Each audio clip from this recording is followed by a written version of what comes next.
ಕುಂಭರಾಶಿಯವರೇ ನಮಸ್ಕಾರ ಸ್ನೇಹಿತರೆ. ಈ ದಿನ ಸಾಮಾನ್ಯ ದಿನಗಳಂತೆ ಖಂಡಿತವಾಗಿಯೂ ಕಾಣಿಸುತ್ತಿಲ್ಲ. ಇಂದಿನ ಈ ಸುದ್ದಿಯನ್ನು ಕೇಳಿದ ನಂತರ ನಿಮ್ಮ ಮನಸ್ಸಿನಲ್ಲಿ ಹಲವು ರೀತಿಯ ಆಲೋಚನೆಗಳು ಬರಲು ಪ್ರಾರಂಭಿಸಬಹುದು. ಏಕೆಂದರೆ ಇಲ್ಲಿ ಸೃಷ್ಟಿಯಾಗುತ್ತಿರುವ ಸುದ್ದಿಗಳು ಯಾವುದೇ ಸಾಮಾನ್ಯ ಘಟನೆಯಲ್ಲ. ಬದಲಾಗಿ ನೀವು ಸುದೀರ್ಘ ಸಮಯದಿಂದ ಕಾಯುತ್ತಿದ್ದ ಅಂತಹ ಒಂದು ಬದಲಾವಣೆಯ ಸಂಕೇತ ನೀಡುತ್ತಿವೆ. ಗಣೇಶನ ಹೆಸರನ್ನು ತೆಗೆದುಕೊಳ್ಳುತ್ತಿದ್ದಂತೆ ಬುದ್ಧಿ, ಸೃಜನಶೀಲತೆ, ಯಶಸ್ಸು ಮತ್ತು ಹೊಸ ಆರಂಭದ ಶಕ್ತಿ ಜಾಗೃತಗೊಳ್ಳುತ್ತದೆ. ಮತ್ತು ಈ ದಿನ ಭಗವಾನ್ ಗಣೇಶನಿಗೆ ಸಮರ್ಪಿತವಾಗಿರುವಾಗ ನಿಮ್ಮ ರಾಶಿಯ ಜನರಿಗೆ ಈ ಸಮಯ ಇನ್ನಷ್ಟು ವಿಶೇಷವಾಗುತ್ತದೆ. ನಮ್ಮ ಪೂರ್ವಜರು ಹೇಳುತ್ತಿದ್ದರು, ಸ್ನೇಹಿತರೆ, ಯಾವುದೇ ಶುಭ ಸುದ್ದಿ ದೂರದಿಂದ ಬಂದರೆ ಜನರು ಅದನ್ನು ಪಾರಿವಾಳದ ಸಂದೇಶ ಎನ್ನುತ್ತಿದ್ದರು. ಸ್ನೇಹಿತರೆ, ಇದು ನಮ್ಮ ಸುತ್ತಮುತ್ತಲಿನ ವಾತಾವರಣವನ್ನು ಬದಲಾಯಿಸುತ್ತದೆ. ಆದರೆ ಶುಭ ಸುದ್ದಿ ನಿಮ್ಮ ಕೆಲಸದ ವಿಧಾನವನ್ನು ಬದಲಾಯಿಸುವುದರಿಂದ ಅದರ ಮಹತ್ವ ಕಡಿಮೆಯಾಗುವುದಿಲ್ಲ. ಇಂದಿನ ಆ ಸುದ್ದಿಯು ಯಾವುದೇ ಫೋನ್ ಕರೆ ಅಥವಾ ಯಾರದೇ ಸಂದೇಶ, ಭೇಟಿ, ಯಾವುದೇ ಅವಕಾಶ ಅಥವಾ ಯಾವುದೇ ಮಾಹಿತಿ ರೂಪದಲ್ಲಿ ಬರಬಹುದು. ಅದನ್ನು ನೀವು ಅನುಭವಿಸಿರಿ. ಭಗವಾನ್ ಗಣೇಶನು ಇಂದು ನಮಗಾಗಿ ಹೇಗೆ ಸಂತೋಷದ ಸುದ್ದಿ ನೀಡಲಿದ್ದಾನೆ ಎಂದು ನೀವು ಕಲ್ಪನೆ ಕೂಡ ಮಾಡಿಕೊಳ್ಳಬಹುದು. ಸ್ನೇಹಿತರೆ, ನಿಮ್ಮ ಜೀವನದಲ್ಲಿ ಹಲವು ದಿನಗಳಿಂದ ನಡೆಯುತ್ತಿರುವ ಈ ಸಮರ್ಪಿತ ಕಾರ್ಯವು ಒಂದು ಹೊಸ ಉತ್ಪಾದನೆ ಕಡೆಗೆ ನಿಮ್ಮನ್ನು ಆಕರ್ಷಿಸುತ್ತಿದೆ. ಭಗವಾನ್ ಗಣೇಶನು ನಿಮಗೆ ಈಗಾಗಲೇ ಈ ಸಂಕೇತವನ್ನು ನೀಡಿದ್ದಾನೆ. ಮುಂಚಿತವಾಗಿಯೇ ನಿಮಗೆ ಪರಿಶ್ರಮದ ಫಲವನ್ನು ನೀಡಿದ್ದಾನೆ. ಸ್ನೇಹಿತರೆ, ಬದಲಿಗಾಗಿ ನಿಮಗೆ ನಂಬಿಕೆ ಇರಬೇಕು ಮತ್ತು ನಿಮಗೆ ನೆನಪಿರುವ ವಿಷಯವಾಗಿದೆ ಮತ್ತು ಅದನ್ನೇ ನಾವು ಇಂದು ನಿಮಗೆ ನೀಡಲಿದ್ದೇವೆ. ಸ್ನೇಹಿತರೆ, ನಿಮ್ಮ ಮನಸ್ಸಿನಲ್ಲಿ ಮೂಡುತ್ತಿರುವ ಪ್ರಶ್ನೆಗಳು, ನಿಮ್ಮ ಮನಸ್ಸಿನಲ್ಲಿ ಯಾವ ವಿಷಯಗಳಿಗಾಗಿ ತಳಮಳವಿದೆಯೋ ಸ್ನೇಹಿತರೆ, ಅದಕ್ಕಾಗಿ ನಿಮ್ಮ ಸುತ್ತಮುತ್ತ ಅಂತಹ ಪರಿಸ್ಥಿತಿಗಳು ನಿರ್ಮಾಣವಾಗಬಹುದು. ಅದು ನಿಮ್ಮ ಮುಂದೆ ಸಾಗಲು ಒಂದು ಶಕ್ತಿಯಾಗಲಿದೆ. ಅಷ್ಟೇ ಅಲ್ಲದೆ ಭಗವಂತ ನಿಮ್ಮ ಒಂದು ವಿಷಯದಲ್ಲಿ ಮಾತ್ರ ಬದಲಾವಣೆ ಮಾಡುವುದಿಲ್ಲ. ಭಗವಂತ ನಿಮಗೆ ಹಲವು ವಿಷಯಗಳಲ್ಲಿ ಬದಲಾವಣೆಗಳನ್ನು ನೀಡಬಹುದು. ಸ್ನೇಹಿತರೆ, ಯಾರಿಗೆ ಹಣವಿಲ್ಲವೋ, ಮನೆ ಇಲ್ಲವೋ, ವಾಹನವಿಲ್ಲವೋ, ಸ್ನೇಹಿತರೆ, ಯಾವ ವ್ಯಕ್ತಿಗೆ ಸಂತಾನವಿಲ್ಲವೋ, ಯಾವ ವ್ಯಕ್ತಿಯ ವಿವಾಹವಾಗುತ್ತಿಲ್ಲವೋ, ಈ ಎಲ್ಲ ವಿಷಯಗಳಲ್ಲಿ ಸ್ನೇಹಿತರೆ ಈಗ ನಿಮಗೆ ಲಾಭವಾಗಲಿದೆ. ಆದಾಗ್ಯೂ ನಿಮಗೆ ಕೆಲವು ಅಂತಹ ಪಾಲುದಾರರೊಂದಿಗೆ ಭೇಟಿಯಾಗಬಹುದು. ಅದು ನಿಮ್ಮ ಅದೃಷ್ಟವನ್ನು ಸ್ನೇಹಿತರೆ ಚಿನ್ನದಂತೆ ಹೊಳೆಯುವಂತೆ ಮಾಡುತ್ತದೆ. ಆದ್ದರಿಂದ ಈ ದಿನ ನಿಮ್ಮ ಮನಸ್ಸಿನಲ್ಲಿ ಶಕ್ತಿಯನ್ನು ಗುರುತಿಸುವ ನಂಬಿಕೆಯನ್ನು ಇಟ್ಟುಕೊಳ್ಳಿ. ಕೆಲವು ಜನರು ನಿಮ್ಮ ಜೀವನದಲ್ಲಿ ದೊಡ್ಡ ಬದಲಾವಣೆಯನ್ನು ಬಯಸುತ್ತಾರೆ. ಯಾರಾದರೂ ಉದ್ಯೋಗ ಅಥವಾ ಉನ್ನತಿಯನ್ನು ಬಯಸುತ್ತಾರೆ. ಯಾರಾದರೂ ವ್ಯಾಪಾರದಲ್ಲಿ ಪ್ರಗತಿಯನ್ನು ಬಯಸಿದರೆ, ಯಾರಾದರೂ ಶಿಕ್ಷಣದಲ್ಲಿ ಯಶಸ್ಸನ್ನು ಬಯಸುತ್ತಾರೆ. ಯಾರಾದರೂ ಕುಟುಂಬದಲ್ಲಿ ಸ್ನೇಹಿತರೆ ಎಲ್ಲರಿಗೂ ಒಳ್ಳೆಯದಾಗಲಿ ಎಂದು ಬಯಸುತ್ತಾರೆ. ಪ್ರತಿಯೊಬ್ಬ ವ್ಯಕ್ತಿಯ ಇಚ್ಛೆ ಬೇರೆ ಬೇರೆಯಾಗಿರುತ್ತದೆ. ಆದರೆ ಭಗವಾನ್ ಗಣೇಶನ ಕೃಪೆಯ ಮೂಲ ಅರ್ಥವೇನೆಂದರೆ ವ್ಯಕ್ತಿಗೆ ಕರ್ಮಗಳಿಗೆ ಅನುಗುಣವಾಗಿ ಮುಂದೆ ಸಾಗಲು ಒಂದು ಪ್ರೇರಣೆ ಸಿಗಲಿದೆ.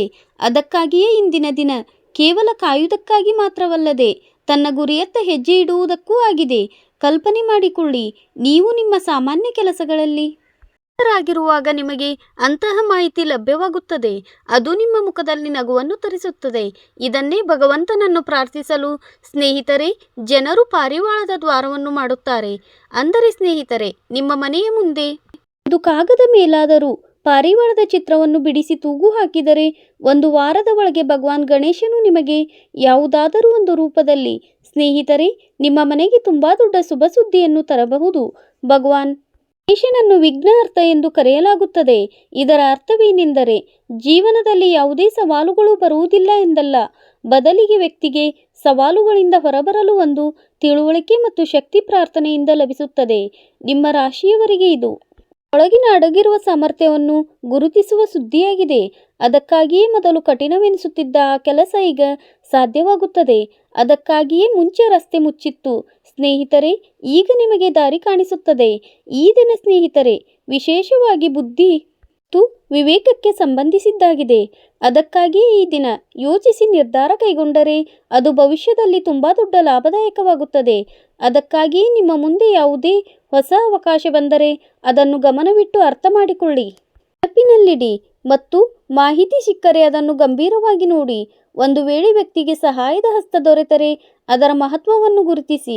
ಹಲವು ಬಾರಿ ಜೀವನದ ಅತ್ಯಂತ ದೊಡ್ಡ ಸಂತೋಷದ ಸುದ್ದಿ ಯಾವುದೇ ದೊಡ್ಡ ಆಯೋಜನೆಯ ರೂಪದಲ್ಲಿ ಬರುವುದಿಲ್ಲ, ಬದಲಾಗಿ ಸಣ್ಣ ಸಣ್ಣ ರೂಪದಲ್ಲಿ ನಮ್ಮ ಸಮ್ಮುಖಕ್ಕೆ ಬರುತ್ತದೆ. ಸ್ನೇಹಿತರೆ, ಅದಕ್ಕಾಗಿಯೇ ಆತ್ಮವಿಶ್ವಾಸವನ್ನು ಗಟ್ಟಿಯಾಗಿ ಮಾಡಿಕೊಳ್ಳಿ ಮತ್ತು ನಿಮ್ಮ ಭಗವಂತನ ಕೃಪೆಯು ವ್ಯಕ್ತಿಗೆ ತನ್ನ ಪ್ರಯತ್ನಗಳನ್ನು ಬಲದೊಂದಿಗೆ ಮುಂದೆ ಕೊಂಡೊಯ್ಯಲು ನಂಬಿಕೆಯನ್ನು ನೀಡುತ್ತದೆ. ಒಂದು ವೇಳೆ ನಿಮ್ಮ ಯಾವುದೇ ಕನಸುಗಳನ್ನು ನಿಮ್ಮ ಮನಸ್ಸಿನಲ್ಲಿ ಸಹಯೋಗದೊಂದಿಗೆ ಇಟ್ಟುಕೊಳ್ಳಿ. ನಿಮ್ಮನ್ನು ನೀವು ಮತ್ತೊಮ್ಮೆ ನೆನಪಿಸಿಕೊಳ್ಳಿ. ಒಂದು ವೇಳೆ ನೀವು ನಿಮ್ಮ ಯಾವುದೇ ಗುರಿಯತ್ತ ಶ್ರಮಿಸುತ್ತಿದ್ದರೆ ಪರಿಶ್ರಮದ ಬಗ್ಗೆ ಹೆಮ್ಮೆ ಪಡಿ. ಒಂದು ವೇಳೆ ಪರಿಸ್ಥಿತಿಗಳು ನಿಮ್ಮ ಪರವಾಗಿವೆ ಎಂದು ನಿಮಗೆ ಅನಿಸುತ್ತಿದ್ದರೆ ಈ ವಿಡಿಯೋಗೆ ಒಂದು ಲೈಕ್ ಮಾಡಿ. ಹಾಗೆ ನಮ್ಮ ಕನ್ನಡ ರಾಶಿ ಭವಿಷ್ಯ ಚಾನಲ್ ಅನ್ನು ಸಬ್ಸ್ಕ್ರೈಬ್ ಮಾಡಿಕೊಳ್ಳಿ. ಇದು ಇಲ್ಲದಿದ್ದರೆ ನೆನಪಿನಲ್ಲಿಡಿ, ಪರಿಸ್ಥಿತಿಯು ಯಾವಾಗಲೂ ಒಂದೇ ರೀತಿ ಇರುವುದಿಲ್ಲ. ನಿಮಗೆ ಪರಿಶ್ರಮದ ಫಲ ಖಂಡಿತವಾಗಿಯೂ ಸಿಗುತ್ತದೆ. ಇಂದಿನ ನಿಶ್ಚಿತ ಭವಿಷ್ಯವಾಣಿಯ ವಿಷಯವೇನೆಂದರೆ ನಿಮಗೆ ಯಶಸ್ಸಿನ ಅಂಶ ಖಂಡಿತವಾಗಿಯೂ ಸಿಗಲಿದೆ. ಅದರೊಂದಿಗೆ ಸ್ನೇಹಿತರೆ, ಇಂದಿನ ದಿನ ಭಗವಾನ್ ಗಣೇಶನ ಕೃಪೆಯನ್ನು ಪಡೆಯಲು ಒಂದು ಸರಳ ಮತ್ತು ಪರಿಣಾಮಕಾರಿ ಉಪಾಯವೇನೆಂದರೆ ಸ್ನೇಹಿತರೆ, ಈ ದಿನ ಬೆಳಗ್ಗೆ ಸ್ನಾನ ಮಾಡಿದ ನಂತರ ಭಗವಂತನ ಮುಂದೆ ಒಂದು ದೀಪವನ್ನು ಹಚ್ಚಿ ಇದರ ನಂತರ ಅವರಿಗೆ ಹಸಿರು ದುರ್ವಾ ಹುಲ್ಲನ್ನು ಅಥವಾ ಕರಿಕೆಯನ್ನು ಅರ್ಪಿಸಿ. ಓಂ ಗಂ ಗಣಪತಯೇ ನಮಃ ಎಂಬ ಮಂತ್ರವನ್ನು ಸ್ನೇಹಿತರೆ 21 ಬಾರಿ ಜಪಿಸಿ. ಇದರ ನಂತರ ಯಾವುದೇ ಪಕ್ಷಿಗೆ ಧಾನ್ಯವನ್ನು ಖಂಡಿತವಾಗಿಯೂ ಹಾಕಿ. ಒಂದು ವೇಳೆ ನಿಮ್ಮ ಸುತ್ತಮುತ್ತ ಪಾರಿವಾಳಗಳು ಬಂದರೆ ಅದಕ್ಕೆ ನದಿ ಅಥವಾ ಮಾರುಕಟ್ಟೆಯಿಂದ ತಂದ ಸಜ್ಜೆಯನ್ನು ಖಂಡಿತವಾಗಿಯೂ ತಿನ್ನಿಸಿ. ಇದು ಕೂಡ ನಮ್ಮ ಪವಾಡದ ಒಳ್ಳೆಯ ಅವಕಾಶಗಳನ್ನು ಶುಭ ಎಂದು ಪರಿಗಣಿಸಲಾಗುತ್ತದೆ. ಭಗವಂತನಲ್ಲಿ ಪ್ರಾರ್ಥನೆ ಮಾಡಿ. ಯಾರಾದರೂ ತಮ್ಮ ಜೀವನದಲ್ಲಿ ಒಳ್ಳೆಯ ಸುದ್ದಿಯನ್ನು ಖಂಡಿತವಾಗಿಯೂ ಪಡೆಯುತ್ತಾರೆ. ಕನಸು ನನಸಾಗುತ್ತದೆ. ಮತ್ತು ಒಂದು ಸಣ್ಣ ಉಪಾಯವೇನೆಂದರೆ ಸ್ನೇಹಿತರೆ, ಈ ದಿನ ಅಸಹಾಯಕ ವ್ಯಕ್ತಿಗೆ ಹಸಿರು ವಸ್ತುವನ್ನು ಹಸಿರು ತರಕಾರಿಯನ್ನು ದಾನ ಮಾಡಬಹುದು ಮತ್ತು ಹಸಿರು ತರಕಾರಿಯನ್ನು ಗೋಮಾತೆಗೆ ತಿನ್ನಿಸಬಹುದು. ಅದಕ್ಕಾಗಿಯೇ ಭಗವಂತನಿಗೆ ಸಂಬಂಧಿಸಿದ ಪ್ರತಿಯೊಂದು ವಿಷಯಕ್ಕೂ ಮಹತ್ವ ನೀಡಿ, ಏಕೆಂದರೆ ನಿಮ್ಮ ಭಗವಂತನು ಎಲ್ಲ ವಿಷಯಗಳಲ್ಲೂ ವಿಜಯವನ್ನು ತಂದುಕೊಡುತ್ತಾನೆ. ಕಮೆಂಟ್ ಬಾಕ್ಸ್ನಲ್ಲಿ ಜೈ ಭಗವಾನ್ ಗಣೇಶ ಎಂದು ಖಂಡಿತ ಬರೆಯಿರಿ. ಚಾನಲ್ಗೆ ಮೊದಲ ಬಾರಿಗೆ ಬಂದಿದ್ದರೆ ಚಾನಲನ್ನು ಸಬ್ಸ್ಕ್ರೈಬ್ ಮಾಡಿ. ನಿಮ್ಮ ಪ್ರೀತಿಯ ಕೈಗಳಿಂದ ವಿಡಿಯೋವನ್ನು ಲೈಕ್ ಮಾಡಿ. ಒಂದು ದಿನ ಅಲ್ಲ, ಅದು ವಿಘ್ನಹಾರ್ಥ ಗಣೇಶನ ಕೃಪೆಯ ಬಾಗಿಲು. ಕುಂಭರಾಶಿಯವರೇ, ಇವತ್ತು ಬರುವ ಸುದ್ದಿ ಫೋನ್ ಕರೆಯೂ ಅಲ್ಲ, ಮೆಸೇಜ್ ಅಲ್ಲ, ಅದು ನಿಮ್ಮ ಪರಿಶ್ರಮಕ್ಕೆ ದೇವರು ಕೊಡುವ ಉತ್ತರ. ದೀರ್ಘಕಾಲದಿಂದ ಕಾದಿದ್ದ ಬದಲಾವಣೆ ಈಗ ನಿಮ್ಮ ಬಾಗಿಲು ತಟ್ಟುತ್ತದೆ. ಹಣವಾಗಲಿ, ಮನೆ, ಕೆಲಸ, ನೆಮ್ಮದಿ, ಯಾವುದೇ ಆಸೆ ಇರಲಿ, ಗಣಪತಿ ಈಗಾಗಲೇ ಅದಕ್ಕೆ ದಾರಿ ಮಾಡಿದ್ದಾನೆ. ನೆನಪಿಡಿ, ಶುಭ ಸುದ್ದಿ ದೊಡ್ಡ ಸದ್ದಿನಿಂದ ಬರಲ್ಲ, ಅದು ಪಾರಿವಾಳದ ರೆಕ್ಕೆಗಳಂತೆ ಮೌನವಾಗಿ ಬಂದು ನಿಮ್ಮ ಬದುಕನ್ನು ಬದಲಾಯಿಸುತ್ತದೆ. ಹಾಗಾಗಿ ಇವತ್ತು ಕಣ್ಣು ಕಿವಿ ತೆರೆದಿಡಿ, ಅವಕಾಶವನ್ನು ಗುರುತಿಸಿ ಹೆಜ್ಜೆ ಇಡಿ, ಏಕೆಂದರೆ ಬುದ್ಧಿ, ವಿವೇಕ ಮತ್ತು ಯಶಸ್ಸಿನ ದೇವರು ಮತ್ತು ನಿಮ್ಮ ಪರ ಇದ್ದಾನೆ. ಓಂ ಗಂ ಗಣಪತಿಯೇ ನಮಃ ಎಂದು ಕಮೆಂಟ್ ಬಾಕ್ಸ್ನಲ್ಲಿ ಮರೆಯದೆ ಖಂಡಿತ ಬರೆಯಿರಿ. ಹೊಸ ವಿಡಿಯೋದೊಂದಿಗೆ ಭೇಟಿಯಾಗೋಣ. ಧನ್ಯವಾದಗಳು ಸ್ನೇಹಿತರೆ.